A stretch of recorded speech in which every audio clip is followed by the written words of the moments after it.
Гледате вестите на Сител. Во студиото со вас, Маријан Ников. Добро утро, вести ВОС.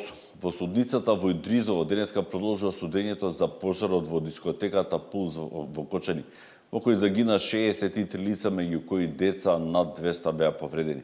Судењето треба да продолжи со произнесување на вина и воведни зборови на одбраната. Откако на изминатото рочиште обвинителството во воведниот говор порача дека се бара одговорност со име и со презиме за тоа кој дозволил, кој молчал и кој не ја спречил трагедијата во ноќниот клуб. Него Кочанскиот суд ги одби жалбите на обвинителството и го потврди куќниот притвор за осомничените даночни инспектори, иако обвинителите бараа мерката да биде заменета со ефективен притвор. Судот не образложи зошто инспекторите кои го информирале сопственикот на Пулс за престојните контроли не добија построга мерка. Двајцата инспектори на УЈП, меѓу кои и братот на председателката на Кривичниот суд, остануваат во куќен притвор, иако обвинителството во Кочани бараше Драган Чопаунов и Дуле Димитриев додат во ефективен притвор. Судот не го прифати барањето и ги одби жалбите на двајцата даночни инспектори, осомничени дека го алармирале сопственикот на дискотеката кога УЈП ќе прави контроли во Пулс. Советот од тројца судии, постапувајќи по изјавените жалби од страна на јавното обвинителство против решенијата на судија на претходна постапка, со кои спрема двајца осомничени им беше определена мерка за обезбедување присуство куќен притвор, ги одбил изјавените жалби на ОЈО Кочани против истите и донесените решенија на судијата на претходна постапка ги потврдил. Кои биле причините двајцата осомничени да останат во куќен притвор, од судот не објаснуваат. Не дадоа образложение ниту зошто е одредена таквата мерка, иако по нивното апсење, обвинителството за нив бараше ефективен затворски притвор. Освен обвинителството, незадоволство од одлуката на Кочанскиот суд имаат и осомничените. Паунов и Димитриев доставиле жалби за укинување на куќниот притвор, но досега судот за нив нема одлучено. Според одбраната, бидејќи Паунов бил фамилиарен и вработен во државна институција, немал намера да бега, па како што вели адвокатот, непотребно било неговиот клиент да е во притвор. За одбраната спорно е и дали се точни вибер комуникациите според кои Паунов добивал подароци од сопственикот на дискотеката. Мора да се истражат сите законски можности и детали околу начинот на кој што тие се прибавени, дали веродостојноста е точна, дали е мојот властодавец во комуникација со било кое лице од тие што се спомнуваат, и многу други прашања околу наводите дека наводно истиот побарал или му дале часовник и наочар. Комуникацијата на Паунов со газдите на Пулс, објавена од ИРЛ, покажа дека тој информирал кога управата за јавни приходи ќе ја посети дискотеката, а според разговорите за тоа добивал подароци. Комуникацијата ја потврди и обвинителството, пошто следеше акцијата за апсење на десетина инспектори на УЈП од Штип и Струмица. Зоран Јаневски, Сител телевизија. Агентна комисија за Пулс ќе има, но ќе ја формира власта која ќе ги испита сите поголеми трагедии од изминатите години. Меѓу нив модуларната болница, несреќите на Беса, Транс и Дурмотурс. Председателот на собранието им ја врати на доработка иницијативата на СДСМ и на Левица, зашто предвиделе поголем број на опозицијски членови во ова тело. Комисијата ќе изготви наоди кои ќе бидат основ за поведување на постапка за утврдување на одговорност на сите инволвирани кои придонеле кон случување, односно не придонеле кон спречување на овие трагични настани. Секоја пратеничка група има право да предложи листа од сведоци и експерти. Секој сведок или експерт покане да даде изјава пред анкетната комисија има обврска да се појави пред пратениците. Во изминатиот период можевме да видиме дека дури и оние лица за претходните трагедии кои што се опфатени со судски пресуди, едноставно или не ги извршуваат затворските казни, или едноставно и оние кои што се оштетени и јавност има чувство дека едноставно вистинските виновници не се изведени пред лицето на правда. Европскиот суд за човекови права побара информација од владата за постапката по жалбата на екс-министерката Гордана Јанкуловска за случајот Тенк, со што официјално се отвара предмет во Страсбург. Судот се интересира за наводите дека нејзините права биле повредени, а преслушуваните разговори користени како доказ.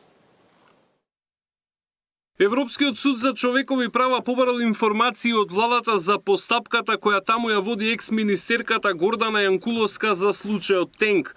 Овој чекор значи дека Страсбур отвора постапка по жалбата на Јанкуловска дека во предметот за набавката на блиндираниот Мерцедес биле повредени нејзините права на правично судење.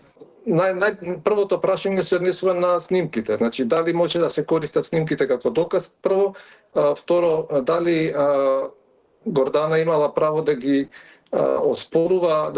оспорува содржината на тие снимки.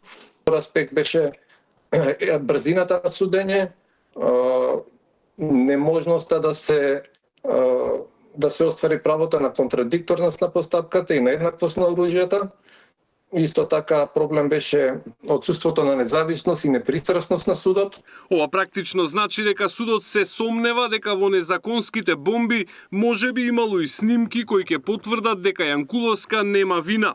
Се интересираат колку таа била способна да се брани во ситуација кога во екот на ризична бременост морала да присуствува на повеќе рочишта во иста недела. Се отвора и прашањето колку судиката Кацарска била непристрасна во овој предмет, бидејќи таа за истото дело веќе го осудила Груевски, а при изрекувањето на таа пресуда веќе изјавила дека Јанкуловска го поттикнала вршењето на ова кривично дело. Тимот на Јанкуловска приложил и изјава од еден од поротниците кој тврди дека никогаш не присуствувал на носењето на одлуката таа да биде прогласена за виновна и дека му биле дадени само готови записници за подпис. Јанкуловска информациите ги потврди на социјалните мрежи. Рече дека чувствува мала сатисфакција за повеќе од 3 години поминати зад решетки, но и дека очекува одговорност. Може би конечно оние со 2% доверба ќе ја примат пораката дека не смеат да слугуваат на ничии интереси и агенди, затоа што граѓаните ги плаќаат да ги штитат, а не да ги кршат нивните права. Господјата која денес е на столбот на срамот, а која за своите злодела беше од страна на претходната власт дебело наградена со висока функција, е пример дека судиската тога не е панцир што штити од општествен прекор. Се надевам дека конечно ќе има одговорност за сите сторени зла, но и ако тоа не се случи, немам дилема дека никој не може да му избега на судот на историјата. Дека Страсбург го отвори предметот на Јанкуловска утрово потврди и премиерот. Конкретно овој случај, видете кој го водеше, тоа е случајот Тенк, и видете каде се наоѓа тој судија денес. И не престанува тој судија. Сега ги атакува пензионерите за линеарното зголемување на пензиите. Сака тоа право да им го одземе. А од друга страна бараат двојно, тројно поголеми плати, а гледате какви пресуди политички, октруирани, носат. За жал, мораме да се срамиме и црвенееме пред Страсбур поради ваквите малкумина судии, ке повторам. Јанкуловска првично беше осудена на 6 години затвор за случајот Тенк, а апелација казната ја намали на 4. Зад решетки помина нешто повеќе од 3 години и 1 месец. Пресудата ја донесе Добрила Кацарска, која потоа доби унапредување во уставен судија. Обвинителката Катица Јанева одлежува затвор во отвореното крило на Идризово, откако беше осудена во случајот Рекет. Александар Спасовски, Сител телевизија.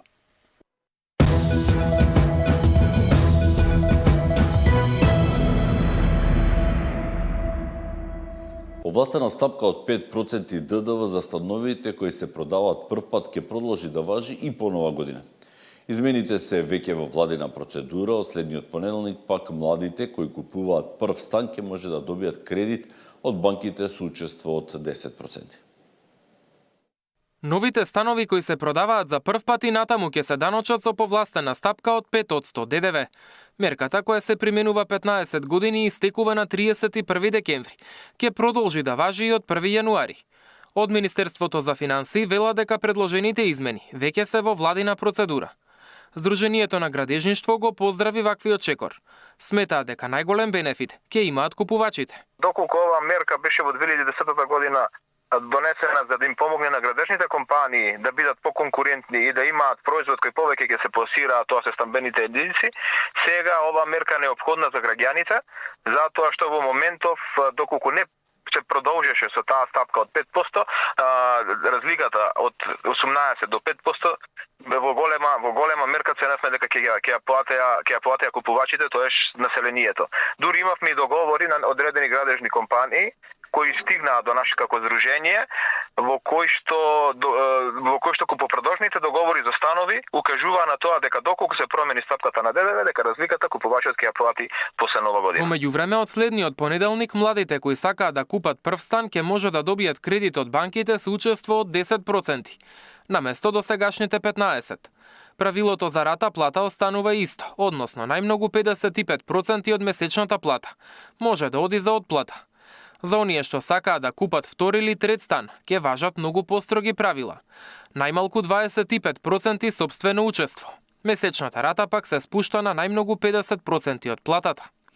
Поволностите за прв дом ќе важат само за граѓани кои немаат друг стан, не користат друг станбен кредит и ќе живеат во купениот стан. Ќе треба да достават нотарски заверена изјава, податоци со адреса како и сметки за комуналии. Ако се открие измама, банката ќе има право да ги промени условите. Мартин Арсов, Сител телевизија. Одјавата на овие вести, информации од спортот, вечерва секако се играат надпревари во фудбалската лига на шампиони, а со дуелот меѓу Шкупи и Пелистер, кој се игра во 13 часот, ќе биде комплетирано и 14-тото коло од првата фудбалска лига. Вестите во 8 завршија, следното издание во 9 часот. Пријатно.